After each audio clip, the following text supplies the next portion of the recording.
Hello everyone, it's my birthday morning. আর সকাল সকাল ফ্রেশ হয়ে স্নান টান করে নিয়ে আমি আজকে পুজো দিয়ে নিয়েছি। এখন 11:30 বাজতে যায়। সকাল থেকে আমি ফোনে কথা বলতেই ব্যস্ত ছিলাম, সবাই ফোন করে যাচ্ছে। সকাল থেকে অনেক উইশ পেয়েছি, আর স্পেশালি বাপি মা বোনের সাথে অনেকক্ষণ ধরে গল্প করে যাচ্ছিলাম আমি। এখন মা করছে রান্না, আর এদিকে রয়েছে আমার গুণধর হাজব্যান্ড। তো বার্থডে স্পেশালি কী রান্না হচ্ছে জানি না, তবে মায়ের স্পেশাল আজকে একটা রেসিপি হতে চলেছে, যেটা তোমাদের সাথে আমি শেয়ার করবো। সেটা আমি নিজেও জানি না, কারণ কি মা কোনোদিনও রান্না করেনি এর আগে। মা ফার্স্ট টাইম বানাচ্ছে। মা তো রেসিপিটা জানে কিন্তু কোনোদিনও বানায়নি। তো মেবি আমার বার্থডে উপলক্ষে হয়তো স্পেশাল মেনু করছে।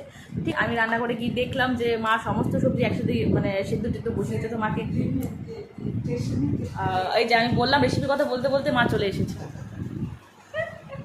তো আমার হাজব্যান্ড এখন টেস্ট করছে, আগে টেস্ট করে দিচ্ছে বার্থডে গালের আগেই। কিন্তু আমার হাতটা ইয়ে হয়ে যাবে। তো ঠিক আছে, আমি ভেবেছিলাম পরে রিভিউ দেবো তোমাদেরকে, এখনই রিভিউটা আমি দিয়ে দিতে পারবো। তাহলে